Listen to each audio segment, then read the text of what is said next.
My mom would be at all my sporting events. Let's say I was playing football. My mother would be on the sidelines, and let's say the action on the field went one way. My mother would run along with it. She's like, Mark, get on, get on. I'd be like, oh my gosh. I'd be on the field, we get in the huddle with the guys. They go, Mark, is that your mother? I go, no, I never saw her before in my life. But seriously, some of you guys can relate to that. My mom, she really empowered me to become special in sports. See, the greatest gift my mother ever gave me, she believed in me. I've overdosed on drugs on 3 occasions where I should have been dead, but I believe I was kept here for a reason.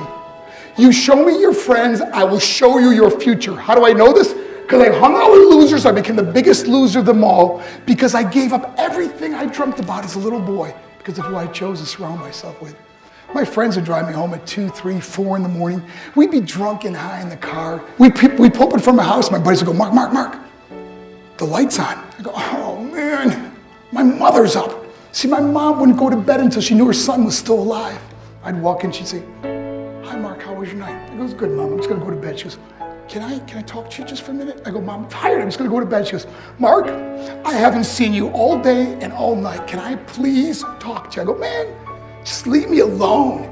You bug me. I'd slam my bedroom door on the one person who believed in me. I was on a worldwide tour and I was wrestling overseas in Japan. After my wrestling match, I went upstairs to my hotel and I fell asleep.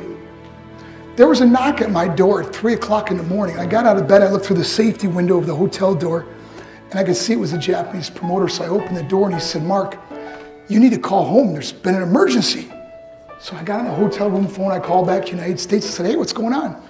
He said, Mark, I don't know how to tell you this. I go, just tell me what happened. All of a sudden they started crying, they go, Mark, I can't tell you. Just say it. He said, Mark, your mother died. I just threw the phone down. I ran out of my hotel room. I took the elevator to the lobby. When the doors opened up, I just ran out into the street. And I remember looking up and just saying, Mom, I am so sorry. I flew home for her funeral and I was so nervous to walk up to her casket. So I just stood way in the back. And I remember just kept thinking to myself, I'm like, Mom, please wake up. Please get up. And then I finally got the nerve to walk up to her, and she was so beautiful. She was dressed in white. I mean, she looked like an angel. I said, Mom, you are my hero. Everything I am, everything I hope to be was because of you. You loved me so much. You gave me a life. You worked 2 jobs. You're the only one that ever believed in me. How'd I repay her? By getting drunk? By getting high? By getting stupid? By hanging out with losers? For what? All she ever wanted to do was talk to me.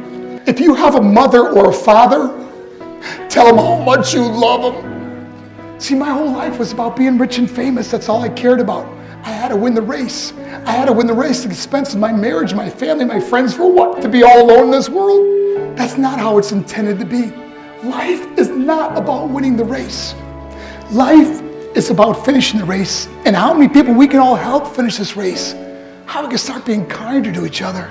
How we can help the students that are going through adversity right now. How we can stop with the name calling and hurting other people. Because in the end, it may be you that needs help to finish the race. Because I learned what is truly important, and that is how precious this gift of life is and how quickly it can be taken away. See, I no longer live in time. I live in moments. I'm not worried about tomorrow. See, it's not what's in your pocket that matters. It's what's in your heart that truly matters. Love is just a word until somebody comes along and gives it meaning. You are the meaning.